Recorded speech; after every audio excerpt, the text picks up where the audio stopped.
um prefeito vai chegar para nós e falar assim, Zé, nós precisamos lá de uma emenda parlamentar para a construção de um posto de saúde. Tudo bem, nós temos aqui uma parte da equipe do mandato que é especialista em gestão pública, vai ao seu município, vai fazer um diagnóstico da gestão pública municipal e propor um receituário em parceria com as universidades, queremos fazer parceria com as universidades, para a partir dessas ações que vão ser muito personalizadas, aí a gente destina a verba da emenda parlamentar. Olá pessoal do Ranking, mais uma conversa, hoje recebendo aqui grande Zé Gustavo da Rede, tudo bom? Tudo bem, Renato, muito obrigado por me convidar, obrigado aqui ao espaço no Ranking dos Políticos para a gente poder bater papo, conversar sobre política. É isso aí, obrigado você por ter vindo. E Zé, queria primeiro que você se apresentasse, contasse rapidamente aí quem é você, por que você entrou na política, você é candidato a deputado federal. Então aqui mais uma opção de deputado federal que a gente está apresentando no Ranking. Já tivemos algumas conversas nas últimas semanas e hoje aqui para conhecer o Zé Gustavo. Conta pra gente. Cara, muito obrigado. Um bom dia, boa tarde, boa noite para quem está assistindo a gente agora com essa coisa da internet. Pode assistir boa madrugada, dependendo do horário que você está assistindo. Bom, eu sou o Zé Gustavo, sou um caipira do interior de São Paulo, sou de São Carlos, formado na Unesp de Araraquara, formado em administração pública. Quando eu estava na universidade, sou o primeiro da minha família a me formar na universidade. E quando eu me formei na universidade, quando eu estava fazendo o curso, eu entendi que o Estado tem um impacto na vida das pessoas.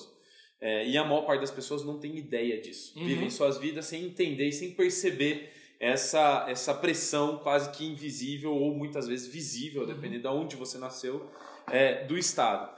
E eu, como sou uma pessoa que gosta de atuar na vida das pessoas e ajudar, eu falei, cara, o Estado é a melhor ferramenta de transformação da sociedade que pode existir, então eu quero estudar mais sobre isso. Ao longo da minha graduação, eu compreendi que a política influencia o Estado, que influencia a vida das pessoas. E aí eu percebi que quando a política vai bem, o Estado pode ir bem e impactar positivamente a vida das pessoas. Quando a política vai mal, o Estado vai mal e impacta negativamente a vida das pessoas. E aí eu compreendi que eu precisava atuar na política. Eu venho de uma família em que política, futebol e religião não se discute. Então, em casa, meu pai brincava comigo, ou você torce muitas famílias são assim. Em casa a brincadeira ou você torce pro Palmeiras ou não dorme em casa. Eu preferia dormir em casa, virei palmeirense verde. Brincadeiras à parte, a gente não se discutia muito e tinha aquela pecha do político. O político é corrupto, você não sabe o que o político quer, mulherengo, sabe todos aqueles mitos em torno do político, né? E isso pra mim sempre foi muito...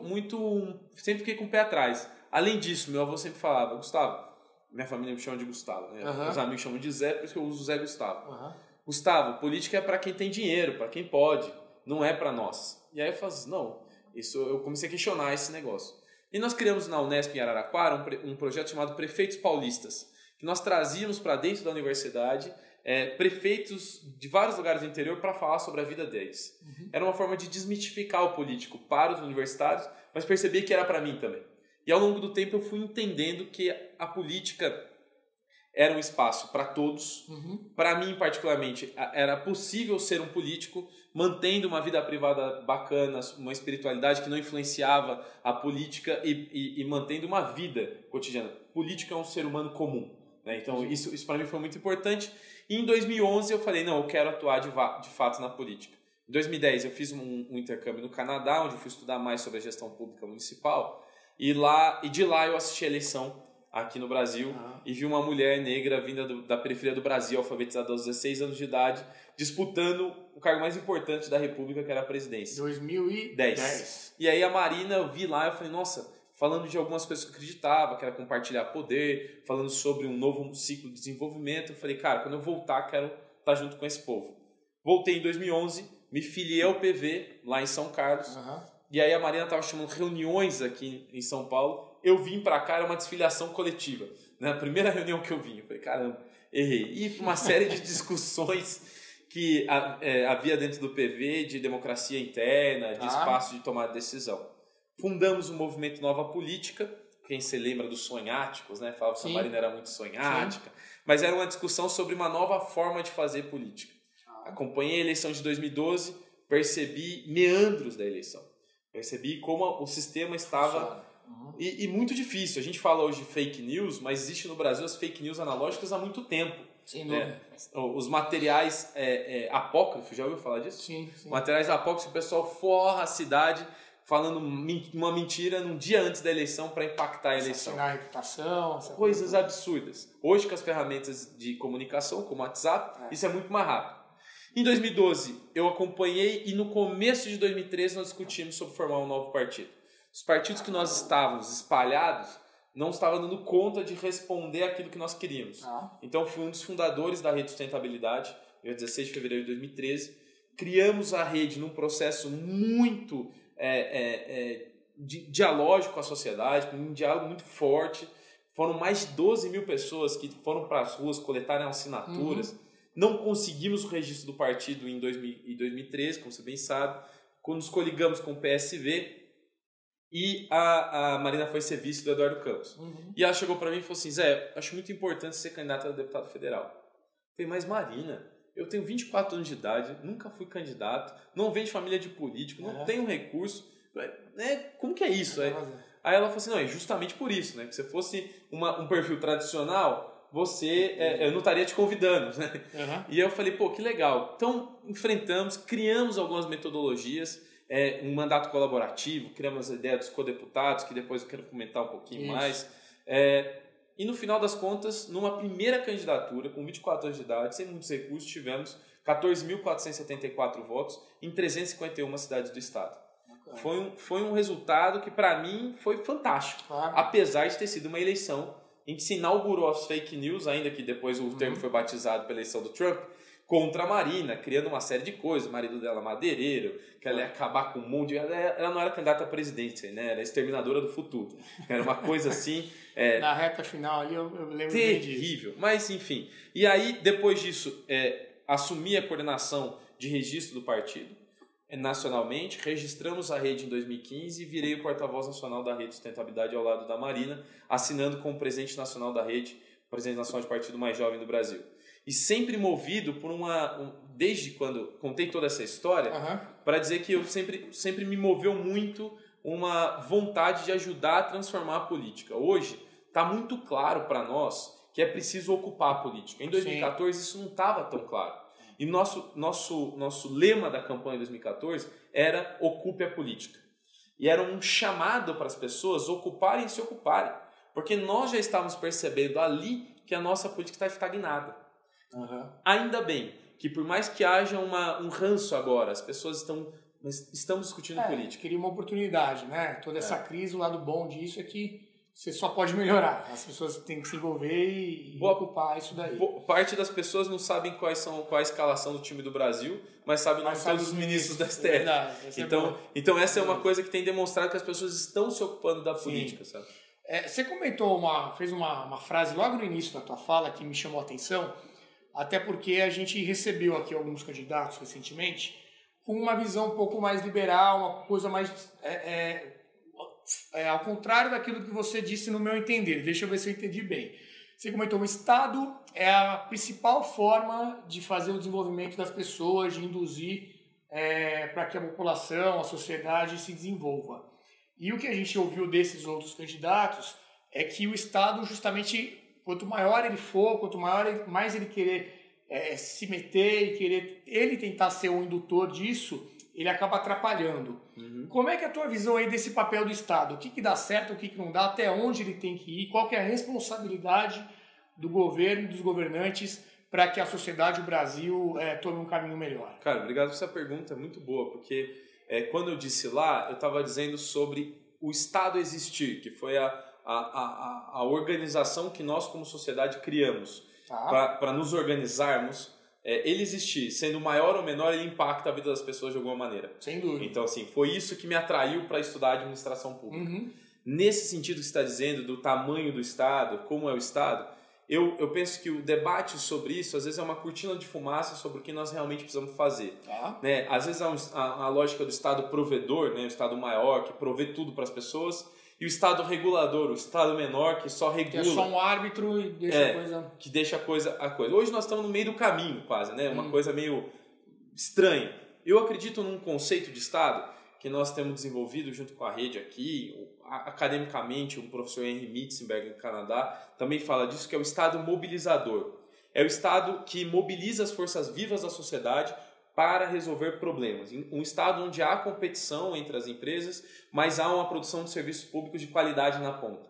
Hoje nós estamos no meio do caminho. A classe média, por exemplo, hoje no Brasil, paga uma carga de impostos considerável e não tem saúde e educação de qualidade. Então paga também pela saúde e educação privada. Paga 2 vezes, né? Paga 2 vezes. Então assim, eu tenho certeza, se nós tivéssemos uma produção de serviço público de qualidade na ponta, saúde e educação de qualidade, não precisaria pagar 2 vezes. Então eu acredito no modelo de Estado mais eficiente. Eu acredito que o Brasil pode caminhar nessa direção. E eu defendo essa visão do Estado mobilizador, aquele que cria um ambiente para que as empresas possam se desenvolver, as ONGs também, e pensando na resolução de problemas coletivos. Entendi. Quais que seriam aí as suas 3 principais bandeiras, então, Zé Gustavo? Você lá foi eleito primeiro dia de trabalho em 2019. O que você vai tentar emplacar? Bom, eu penso o seguinte, nesse tempo que eu vivi como porta-voz da rede, dentro do Congresso Nacional, algumas ações importantes que a gente desenvolveu, eu defini minha proposta de mandato em 3 eixos. Um eixo que tem a ver com a forma do mandato. Outro eixo que tem a ver com a atividade legislativa e com a visão de Brasil. E o terceiro eixo, que é algo que ninguém fala e todo mundo usa, e para mim é onde está a fonte de grandes toma lá da casa entre o Congresso Nacional, que são as emendas parlamentares. No primeiro eixo, um deputado federal no estado de São Paulo representa 650 mil pessoas. Sim. Ou seja, sozinho ele não vai conseguir dialogar com todo mundo, ainda que as tecnologias ajudem muito. Então nós criamos o conceito dos codeputados e codeputadas. Codeputados e codeputadas. Exatamente. É uma tecnologia que nós criamos, uma tecnologia social, em que nós temos pessoas espalhadas por temas e territórios que são porta-vozes do mandato nos temas e territórios e porta-vozes dos temas e territórios no mandato. Eu acredito no voto distrital misto. Eu distritalizei o mandato. Seu mandato. Como é que você escolhe essas pessoas? Essas pessoas são pessoas que vêm construindo a trajetória junto conosco. Algumas que a gente conheceu esse ano e que vão conhecer ao longo da campanha, inclusive. A ideia voluntários. São pessoas que dedicam de 3 a 5 horas na sua semana. São voluntários. Não são remunerados do mandato. São pessoas que têm suas vidas cotidianas. Não vai ter um cargo comissionado lá. Não. São professores, empresários, advogados, jornalistas que dedicam 3 a 5 horas do mandato. Assinam um termo de compromisso e tem, lógico, uma visão de Brasil parecida conosco. E aí eles vão te trazer a situação daquela região que eles estão representando. E eu vou perguntar também, por exemplo, tem um tema polêmico que nós vamos discutir, nós vamos dialogar com os codeputados. Os codeputados e codeputadas vão fazer reuniões nos seus territórios e temas e a gente vai acolher, inclusive para atividade legislativa ou para questões locais. É uma forma de criar um mandato que seja colaborativo e já pondo em prática algo que eu acredito, que é a distritalização do mandato. Então, esse é um primeiro eixo. Parte do mandato vai estar dedicado a fazer esse processo de diálogo com os codeputados e codeputadas. O segundo eixo do mandato é a atividade legislativa, né, que a gente dividiu em 3 ações. Uma, proposição, que é algo que vai acontecer, só que nós sabemos que um projeto de lei no Congresso Nacional leva um bom tempo, um longo caminho. Se não for de interesse do governo executivo, então mais tempo ainda. Sim. Então, se a gente for brilhante apresentar um projeto de lei bom, talvez... Você tem algum projeto já na gaveta? A gente construiu um projeto de lei, que aí é o segundo eixo, que é o impulsionar, que é a PEC 350, que é para a quebra do monopólio dos partidos. Eu acredito que hoje você precisar de um partido para disputar a eleição é muito ruim. Você é a favor de poder ter uma candidatura independente, então? E listas cívicas. Pessoas poderem se associar para disputar o quociente eleitoral em conjunto. Então, eu vejo hoje os partidos políticos num conforto muito grande do monopólio. E com uma verba pública, além disso. E além disso. Mas eu sinceramente acho que a democracia tem custo e verba pública é importante. Não tanto, que eu acho um absurdo. Mas nós precisamos criar um concorrente idôneo aos partidos políticos. E eu tive a oportunidade de defender isso por 2 vezes em reuniões em que o ministro Gilmar Mendes chamou entre os presidentes nacionais de partido, que reclamavam que as pessoas não estavam participando da política. Mas não estão participando da política porque a experiência de estar no partido político não é tão democrática assim. É muito ruim. Então, eu acredito que para melhorar e ajudar os partidos políticos, nós precisamos criar uma concorrência. E você acha que os próprios políticos vão aprovar isso? Não sei, mas se a sociedade deixar, a gente vai estar lá dentro defendendo isso, falando muito sobre isso. Sem contar ações que já existem na área da educação, da saúde e da gestão pública. que para mim é uma coisa importante. Então, esse é o eixo de atividade legislativa. Tá. E o terceiro eixo, que é algo, cara, que ninguém fala e que você que está assistindo procura saber, porque as emendas parlamentares são algo importante para o Brasil, na minha opinião, no mundo inteiro existem, só que elas não são discutidas. Não são discutidas no período eleitoral. O como e o que se faz. Cada deputado federal teve na última legislatura cerca de 15 milhões de reais por ano para a execução direta de emendas. Né? São 60 milhões... Explica para quem está assistindo, o que é uma emenda parlamentar? A emenda parlamentar é um recurso financeiro que um deputado pode direcionar exatamente para onde ele quer dentro de algum município ou secretaria. Para fazer o que ele quiser? 50% tem que ser gasto na saúde, os outros 50% pode ser gasto em esporte, cultura, lazer, enfim. Metade, então, tem que ser para a saúde? Metade, mas pode ser, por exemplo, assim, para uma reforma de um posto de saúde ou de um hospital, isso pode. Não pode ser para receita corrente, ou seja, para pagar médico. Não pode ser para isso. Mas é execução dessa maneira. Como que é feito? Né? Um parlamentar, um prefeito, um vereador, um secretário chega ao parlamentar federal, um deputado, fala assim, olha, preciso de tanto para a reforma do meu hospital. Aí ele fala, tá bom, mas nós estamos aqui amarrados para a próxima eleição. Isso os mais republicanos. Aí você já tem a... Mas isso são os mais republicanos. Os menos republicanos falam, tá aqui a emenda, tá aqui a empresa que vai fazer e 30% é do deputado. Infelizmente, lógico, quero dizer aqui, tem muitas pessoas honradas e muito boas e que as emendas parlamentares ajudam muito vários lugares. Mas isso também acontece bastante. Ali está um incômodo muito grande. Então, nós criamos uma metodologia. E é aquela coisa, né? O dinheiro sai do município, vai para Brasília, né? Sai dos estados e municípios, vai até Brasília e aí depois ele tem que fazer esse caminho de volta. E nesse caminho de volta... os intermediários. No caminho de ida e no de volta, né? Então, exatamente. Sai, sei lá, 100, chega de volta a quanto, né? Desse valor. Exato. Então, assim, o que nós criamos nas emendas parlamentares e algo que a gente vai defender durante esse processo eleitoral contrapartidas. Então, um prefeito vai chegar para nós e falar assim, Zé, nós precisamos lá de uma emenda parlamentar para a construção de um posto de saúde. Nós vamos falar, tudo bem, nós temos aqui uma parte da equipe do mandato que é especialista em gestão pública, vai ao seu município, vai fazer um diagnóstico da gestão pública municipal e propor um receituário com algumas mudanças estruturais, processuais e de formação de servidores. Mas essa equipe vai sair de Brasília.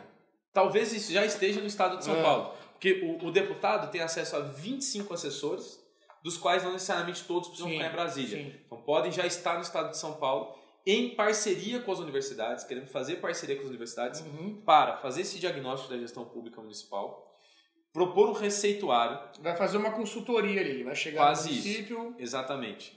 Vai propor um receituário e a partir dessas ações que vão ser muito personalizadas, aí a gente destina a verba da emenda parlamentar. Ou seja, qualquer política pública, qualquer dinheiro que venha de Brasília que não seja constitucional, de determinação constitucional, ele determina contrapartidas. A emenda parlamentar é o dinheiro, entre aspas, mais fácil de se alcançar para o município. O que nós queremos criar? Uma isca para melhorar a qualidade de gestão pública municipal. Certo. E isso eu acredito que a gente vai conseguir transformar um pouco esse aparato e deixar mais transparente. Deixar mais transparente para as pessoas do município. Olha, essa emenda veio, além do que ela foi executada, o benefício que ela trouxe de ser executada, ela também criou um benefício de gestão pública municipal. No estado de São Paulo, nós tínhamos uma organização muito importante aqui, que era o CEPAM, que era o centro de apoio às administrações municipais e ajudava em consultoria aos municípios, em gestão pública. O CEPAM, junto com a Fundap, foram fechados, colocados dentro do SEAD, que não tem nada a ver a função do SEAD, e as prefeituras perderam muito amparo. Sabe? Eu acredito na gestão pública municipal e trabalho por gestões públicas municipais eficientes, porque é onde as pessoas moram. E quero fazer, a partir do mandato parlamentar, essa ação. Tá vendo que as 3 coisas que eu te falei aqui, dos 3 eixos de mandato, não dependem dos outros congressistas. Porque muitas vezes eu ouço, mas você vai ser um em 513, uma andorinha só não faz o verão. Cara, o que eu estou prometendo tem a ver com a minha postura. Tem a ver com o dia 1. Quando chegar lá, o que nós vamos fazer é exatamente como você perguntou. Eu quero mostrar que dá para ter uma postura de um deputado federal diferente e eu tenho me preparado para esse momento, sabe? Entendi. Muito bom. De certa forma, você está tentando também tirar um pouco essa coisa só de Brasília, né? Devolver o poder para os municípios e não ficar esse sistema que você comentou, né? Do tomar lá da cá, de já arrumar a eleição em troca dessa emenda. Isso aí é um problema que a gente vê que acaba viciando esse ciclo todo, né? Você vê, eu acredito numa reforma política, no voto distrital misto.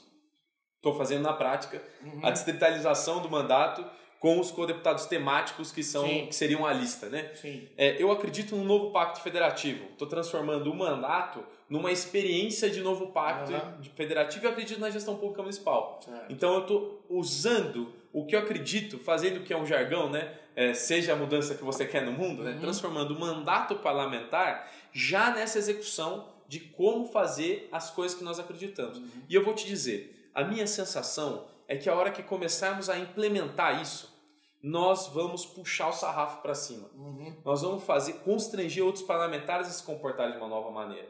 E aí a gente sempre fala, né, da nova política, né? E o pessoal até brincava, mas essa nova política é muito abstrata. Isso para nós é a nova política. Nós não precisamos de autorização alguma a partir do momento que formos eleitos para fazer o que nós estamos falando para você.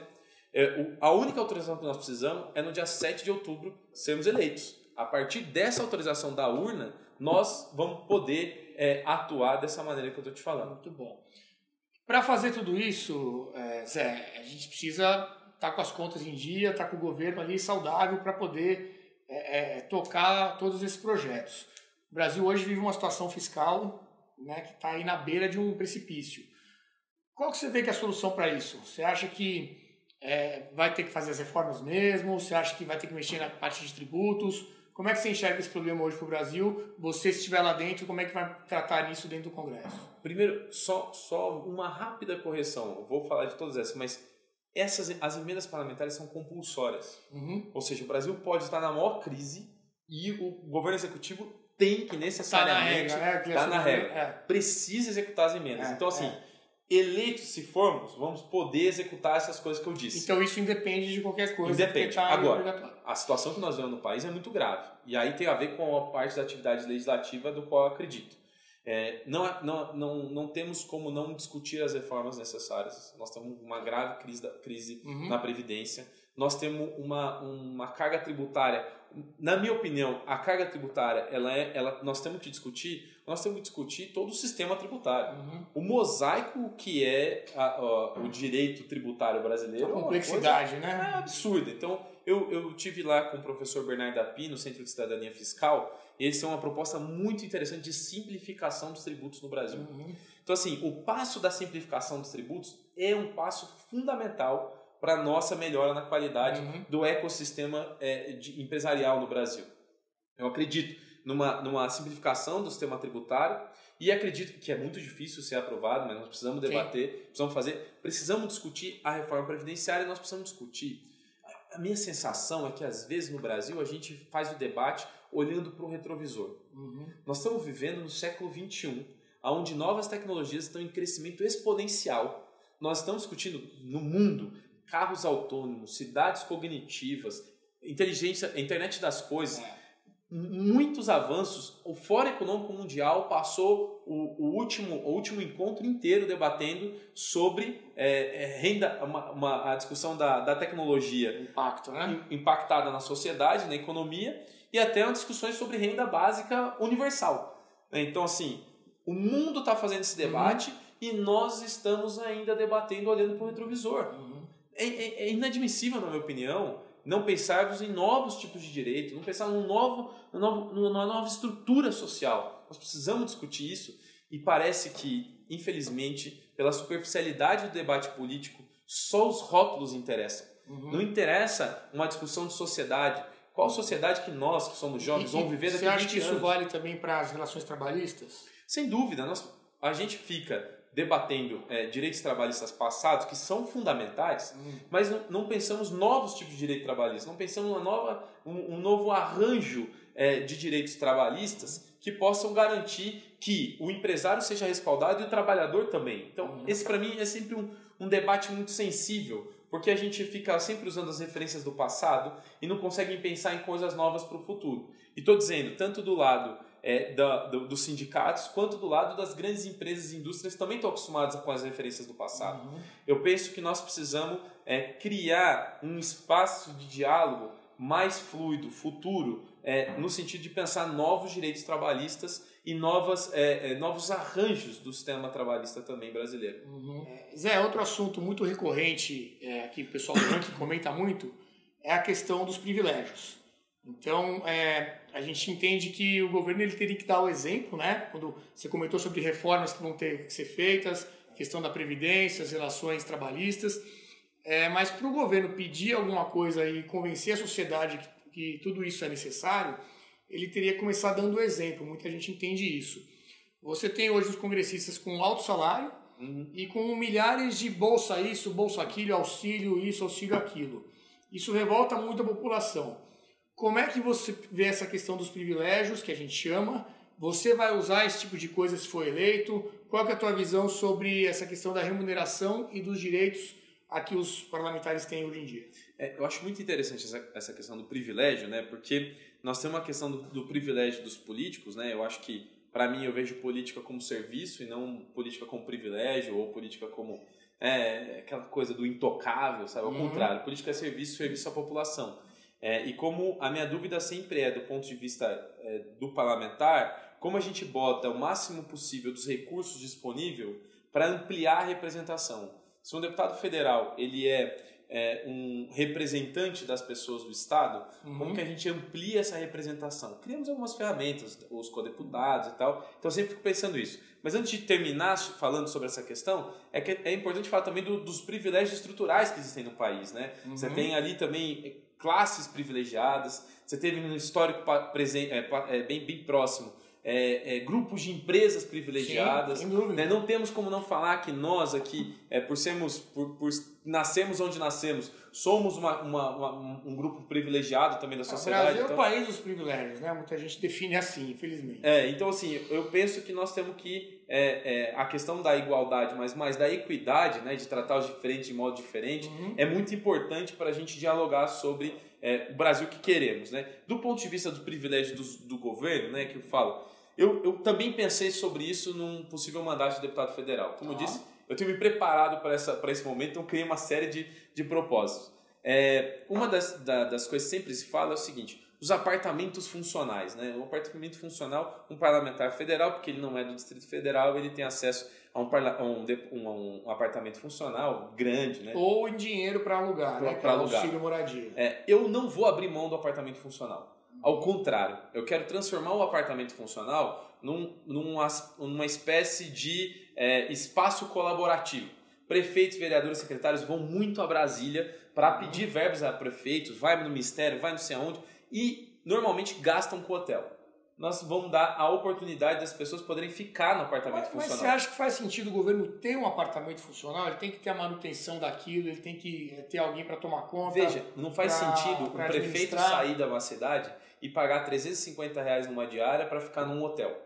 Será que é mais caro ou mais barato? Olha, eu vou te dizer, o apartamento funcional, do tamanho que ele é hoje, a gente teria condições de receber de 5 a 10 prefeitos dentro do apartamento funcional, lógico, com uma condição básica de atuação, e a gente economizaria mais ou menos mais do que o valor que se tem, por exemplo, do auxílio ao aluguel para o parlamentar, para um parlamentar.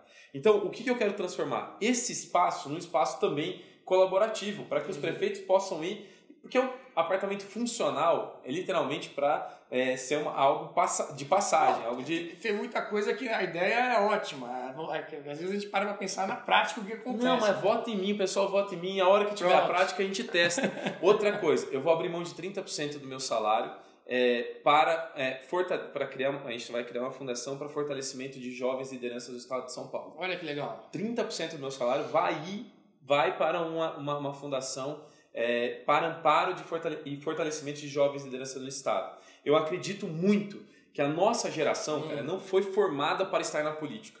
Só que esse problema é nosso. O que está acontecendo no Brasil é nosso.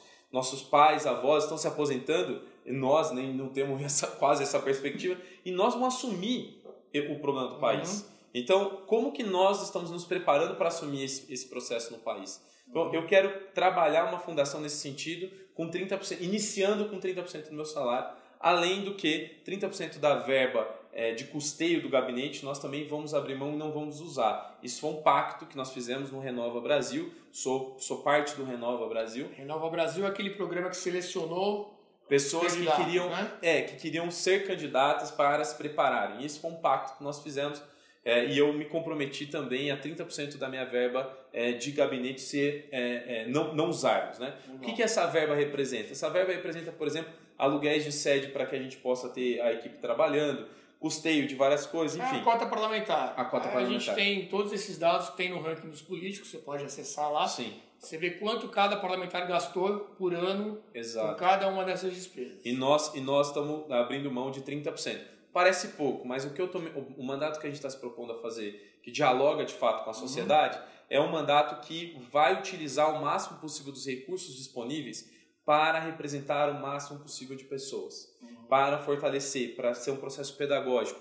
É o tipo de política que eu acredito, é o tipo de política que eu quero fazer e convido a vocês a darem essa oportunidade de prestar esse serviço à sociedade para a gente testar, e eu tenho certeza que o resultado vai ser melhor. A Marina sempre fala, né?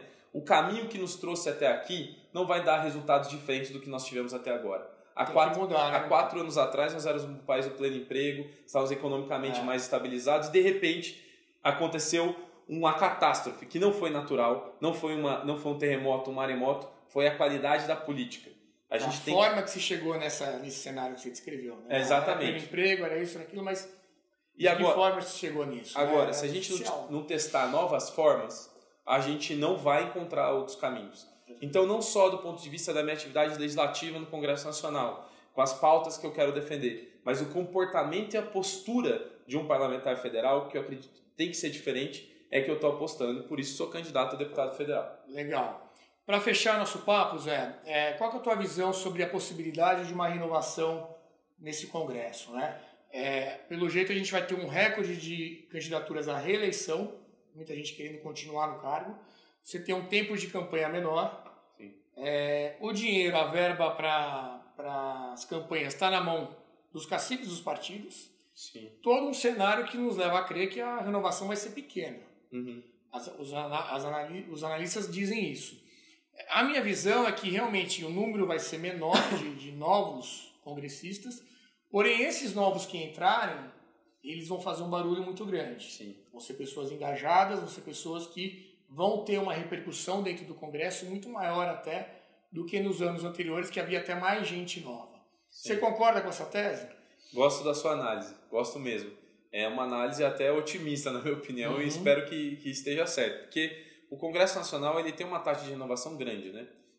Quase 50%. Quase 50%. Né? O que acontece? Quem entra no Congresso Nacional? Normalmente, os novos, né? São pessoas com ou a mesma postura política do tomar lá da cá, de uma política que é de curral eleitoral, eleitoreira, que utiliza inclusive as emendas parlamentares para manter uma base parlamentar, enfim, a mesma postura, ou são filhos de políticos tradicionais. Um deputado que virou senador, um prefeito que voltou e tal. Enfim, isso é a renovação desse 50%. Por exemplo, em São Paulo é muito provável que a gente tenha o Eduardo Suplicy eleito senador. Se entrar no mérito, se você gosta ou não gosta do Suplicy, ele vai entrar para uma estatística de renovação. Claro. É renovação? Então, e aí, por exemplo, assim, nunca o Congresso Nacional teve eleito um jovem com menos de 30 anos de idade, que não vem de família de político, que não vem de família empresarial e nunca teve mandato. Então, assim, a brecha para entrar... Esse ano teremos. Espero.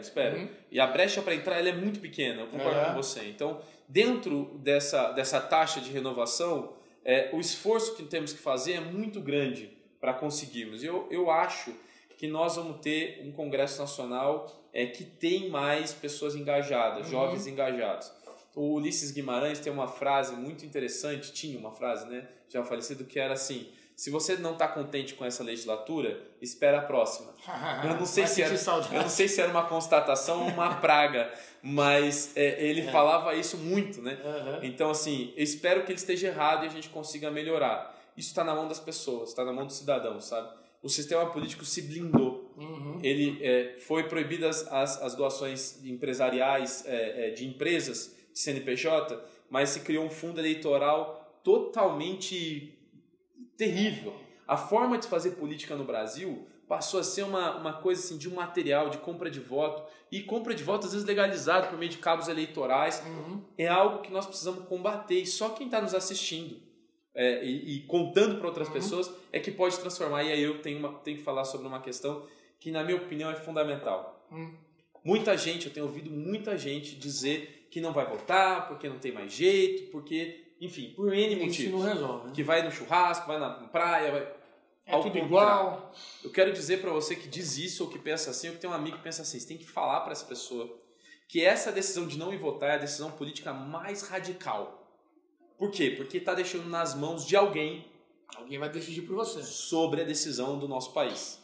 E aí, perde-se total a credibilidade de poder fazer qualquer debate.